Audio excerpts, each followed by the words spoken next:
3월 17일 금요일 오늘 만나 성경 말씀은 마태복음 21장 33절에서 40절 말씀입니다.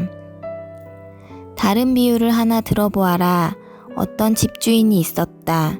그는 포도원을 일구고 울타리를 치고 그 안에 포도즙을 짜는 확을 파고 망대를 세웠다. 그리고 그것을 농부들에게 새로 주고 멀리 떠났다. 열매를 거두어 들일 철이 가까이 왔을 때에 그는 그 소출을 받으려고 자기 종들을 농부들에게 보냈다. 그런데 농부들은 그 종들을 붙잡아서 하나는 때리고 하나는 죽이고 또 하나는 돌로 쳤다. 주인은 다시 다른 종들을 처음보다 더 많이 보냈다.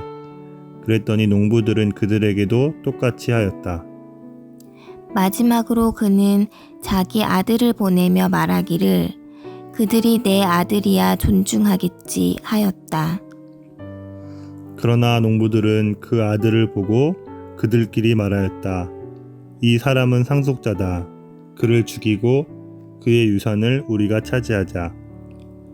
그러면서 그들은 그를 잡아서 포도원 밖으로 내쫓아 죽였다. 그러니 포도원 주인이 돌아올 때에 그 농부들을 어떻게 하겠느냐. 아멘.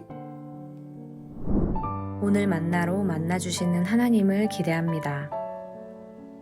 여러분 앞에 한 권의 책이 있는데 책 표지에 도서관 스티커가 붙어 있다면 그 책은 누구의 책일까요? 도서관 책입니다. 여러분의 책꽂이에 꽂혀 있더라도 가방에 들어있더라도 그 책이 도서관 책이라는 사실은 변하지 않습니다. 그리고 그 사실은 책을 읽고 이용하는 데 중요한 의미를 갖게 될 텐데요.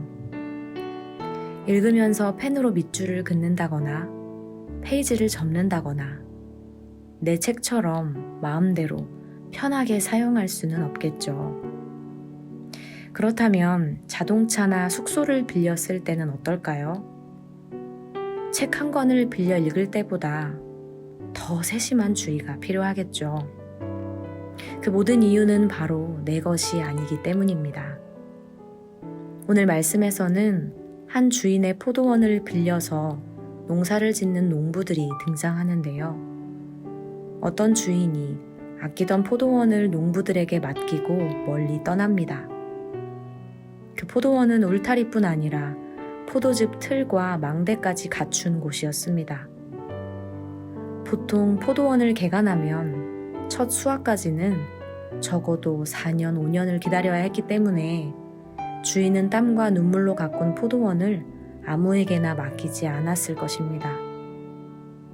주인이 포도원을 맡긴 농부들은 분명 자신의 기대에 부응해줄 믿음직한 사람들이었을 것입니다. 시간이 지나고 드디어 열매를 거둘 때가 되었습니다. 주인은 농부들이 거둔 소출을 받아오기 위해서 자기 종들을 보냅니다. 그런데 그때 말도 안 되는 일이 벌어졌습니다.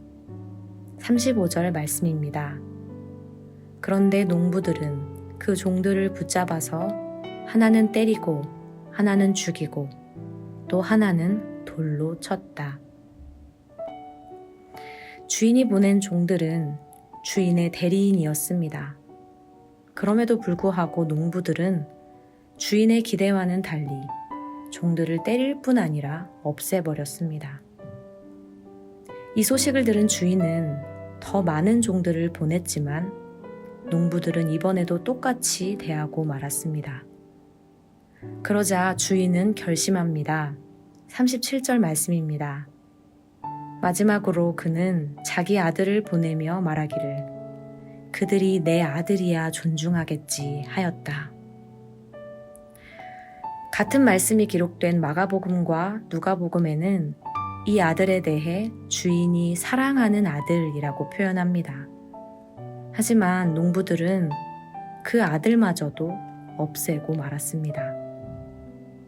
그들이 이렇게 행동했던 이유는 오직 포도원을 차지하기 위해서였습니다. 그들은 포도원을 갖기 위해 주인의 종들뿐 아니라 그 아들까지도 죽게 한 악한 자들이었습니다.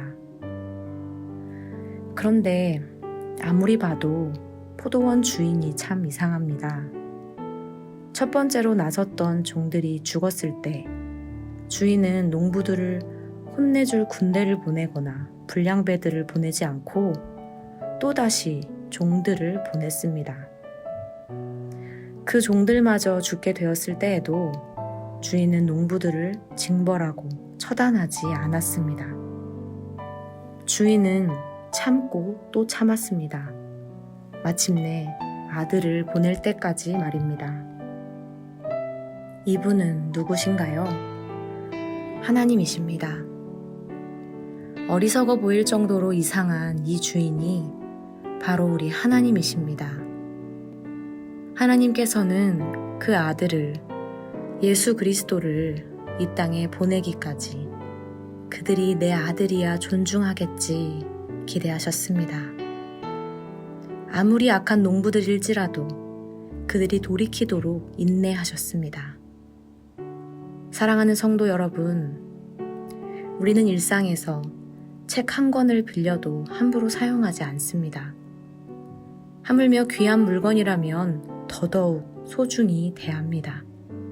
내 것이 아니기 때문입니다. 그렇다면 오늘 우리가 살아가는 일상이, 우리가 누리는 시간과 물질과 모든 환경의 주인이 하나님이심을 믿으십니까?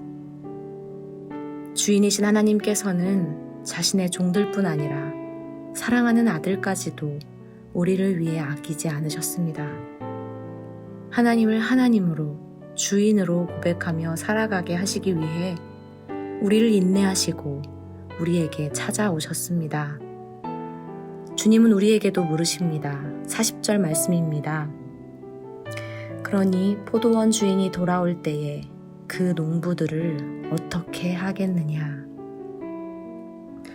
여러분, 우리는 어떤 모습으로 주님을 기다리고 맞이해야 할까요? 오늘 이 말씀을 기억하며 우리를 기대하시는 주님께 두려움이 아닌 돌이킴으로, 어리석음이 아닌 신실함으로 나아가길 소망합니다. 기도하겠습니다. 주인 되신 하나님, 우리가 누리는 모든 것들의 주인이 하나님이심을 믿음으로 고백합니다. 하나님보다 앞서지 않게 하시고 하나님의 뜻을 따라 신실하게 살게 하옵소서. 예수님의 이름으로 기도합니다. 아멘. 이제 2가지 기도 제목으로 함께 기도하겠습니다. 첫째로, 말씀을 기억하며 기도하기 원합니다. 어리석은 우리를 한없이 인내하시는 주님의 마음을 깨닫게 하옵소서. 아들을 보내시기까지 우리를 사랑하시는 애타는 주님의 마음을 깨닫게 하옵소서. 둘째로, 예배를 위해 기도하기 원합니다. 오늘 만나 기도회와 금요 성령 기도회, 주일에 드려질 모든 예배가 오직 하나님을 주인으로 고백하는 은혜의 시간 되게 하옵소서.